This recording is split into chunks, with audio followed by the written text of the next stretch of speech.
Hey there, I hope you're doing well. My name is Adam and today we're going to look at some more Reddit stories. If you enjoy Reddit stories, consider liking, subscribing, and maybe hitting that notification bell too. Let's get started with today's first story. Much love, everyone.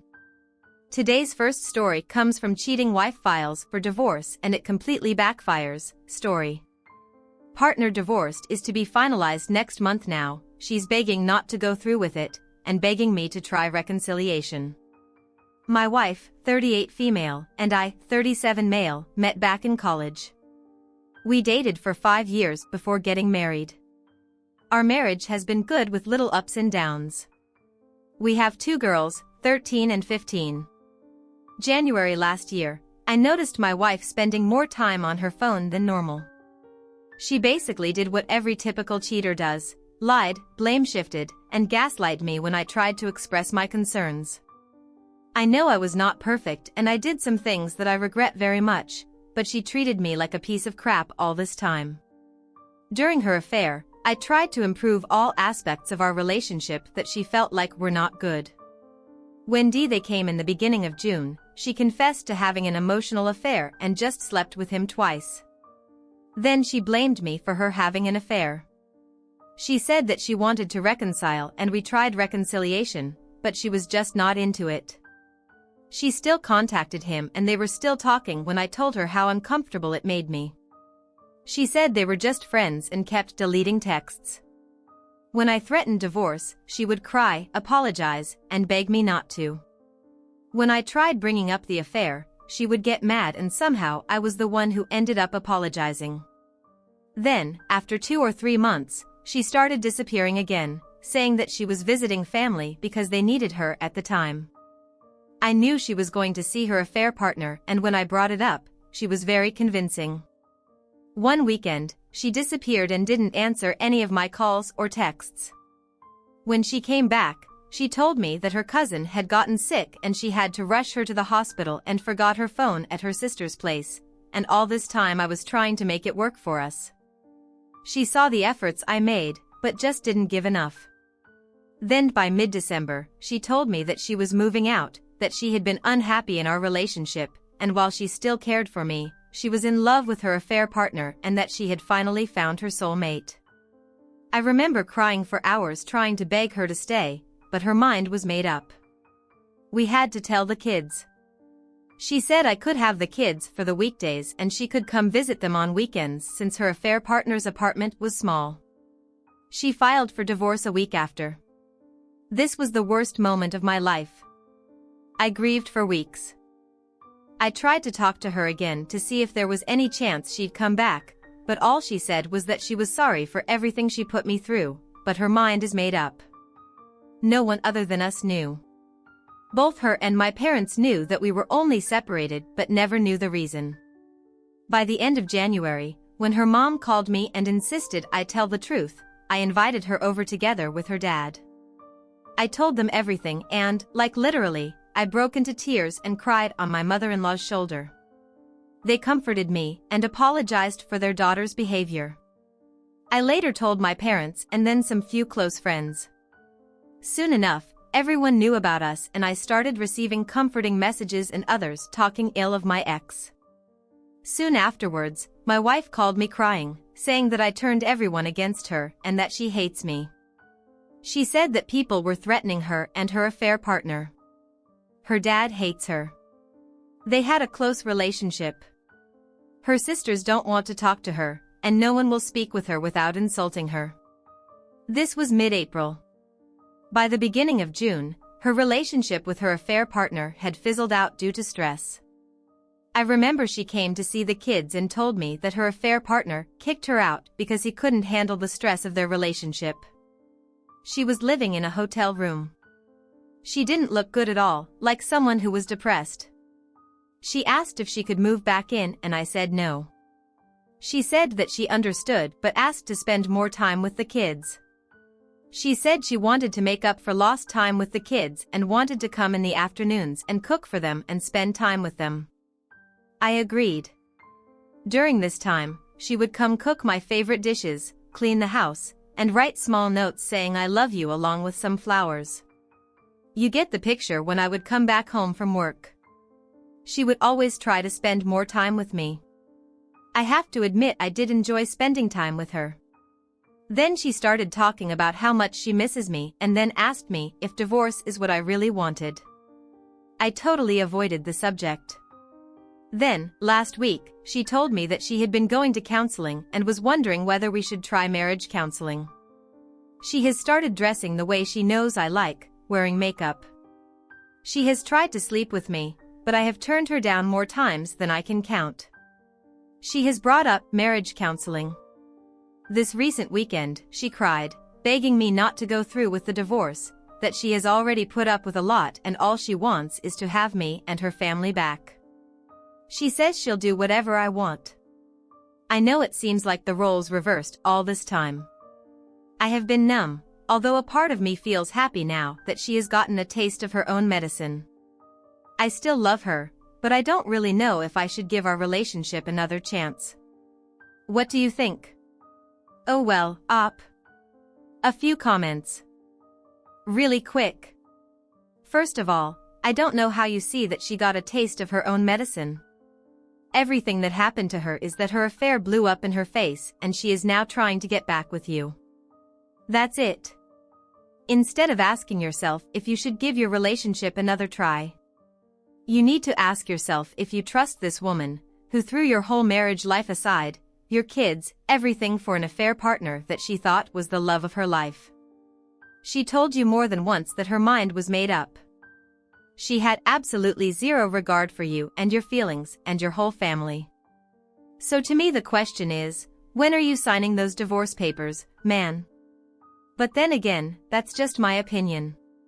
What do you guys think he should do?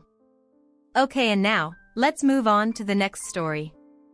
This one's from user throwaway983942. My 18 female parents, 44 female and 44 male, stole my savings and sold my stuff and I'm almost poor. Now I never thought I would access this subreddit about problems in my family, but here we go, some backstory. I moved to my own apartment 2 weeks ago after college started. I turned 18 midsummer and needed peace and quiet, so I could focus on my studies. I have like 3 siblings, youngest being 2 years old. I left most of my stuff in my parents' home and planned to stop by to get it after I finished a class trip.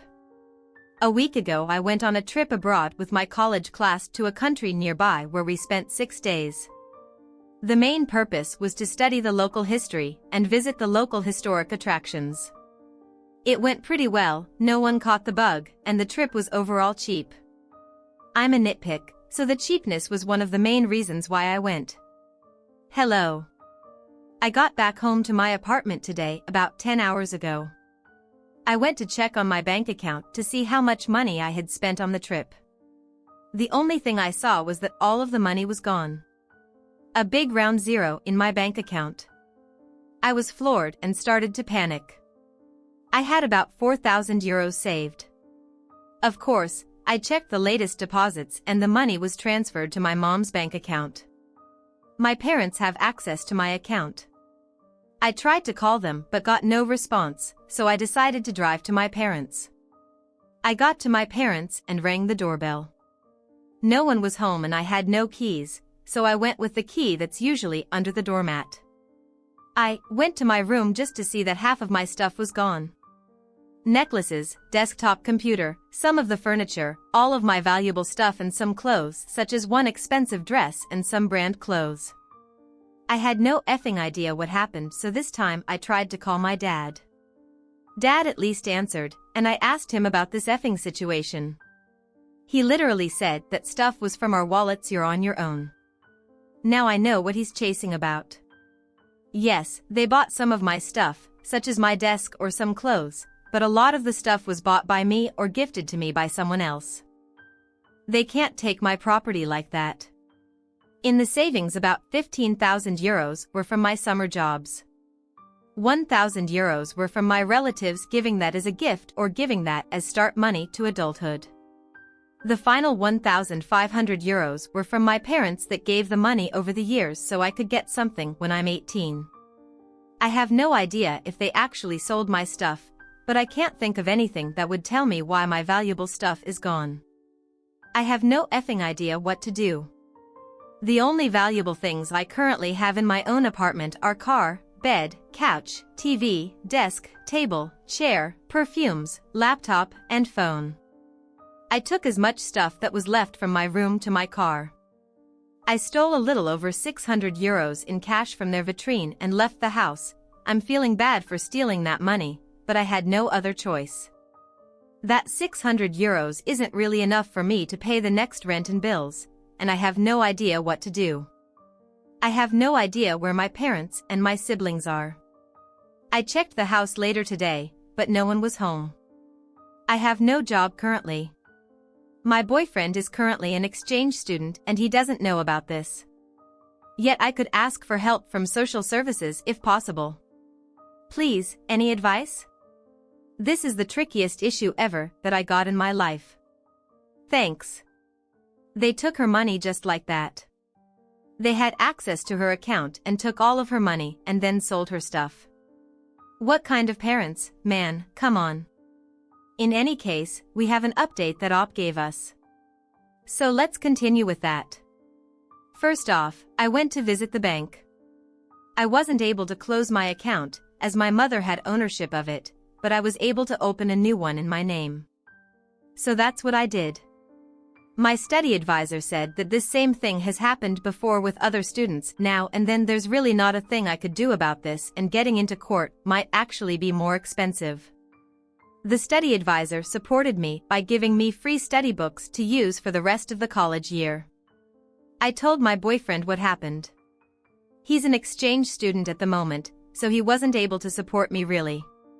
He promises to call me every single day, regardless of impossibilities, and will ask his parents to spend time with me and support in some way, help with laundry, invite to eat and so on.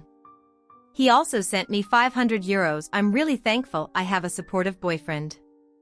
Some of you suggested knowing if my family is okay. I started to worry about it, so I stalked every family member's social media every day. Apparently, they went into a spa for a few days, probably with my money. F them. I also try to visit their house every day to see if anyone's home. Later they were. I tried to visit them, but I was just told to go away.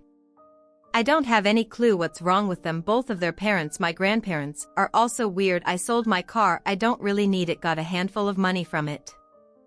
I visited social services. I got housing allowance for the rest of the year, student allowance for the rest of the college, and learning material supplements for the rest of the college year. I got a part-time job in a fast food restaurant. I'm working in the evening after school ends and during the weekends. I was also able to pay all my rent and taxes from the last month. In short, I'm back on my feet now. Life is almost normal, and I'm slowly earning my money back. I was in debt, and a month ago, I am happy that I got this solved so fast. I'm not getting in contact with my parents until they apologize. Boyfriend is coming back next month. Thank you. Well, I got Tase. I think OP managed that perfectly. She got a job. Her boyfriend helped her out. That's great. Her boyfriend's family also, and she focused on getting things done, staying in school and getting everything set up so that she could keep doing what she was doing. Opie, you've shown amazing determination. Congratulations, and it's awesome that you're back on your feet. If your parents, let them keep the money. It's not like you can get it back anyways and do what you're doing. You're moving on with your life. You're building yourself up. Amazing. Alright, and on that high note, let's move on to the last story. This one's from user Throwaway Healthful. My 36 female husband 40 male suddenly changed for the better 2 years ago, but no one shares my concerns that about how odd it is that he dramatically became a different person overnight, because all his changes were positive. When I married my husband, I knew that he was an overweight, lazy video game nerd, and I'd loved him anyway for his warm heart and kind personality. He detested exercise, stayed a low rank at his career because he put the minimum effort, and we bonded more over activities like watching movies together at home. Rather than going out, he went on this camping trip with his friends 2 years ago and did shrooms. He had never done drugs before, and had he consulted me, I would have told him it was a terrible idea, and when he came home it was like something had lit a fire under his butt. He completely changed interests. He never played video games again and took up running, reading books, even though I'd never seen him read before except for school and several other completely random hobbies. He became a vegetarian, even though before he was a meat and potatoes guy. He worked harder At his job then did an accelerated grad school program and ended up making tons more money. I barely recognize him. We still have a good marriage and I still love him and he has motivated me to be better in the last 2 years, but I can't help but wonder if those drugs knocked a screw loose. Could this be dangerous? I'm deeply concerned.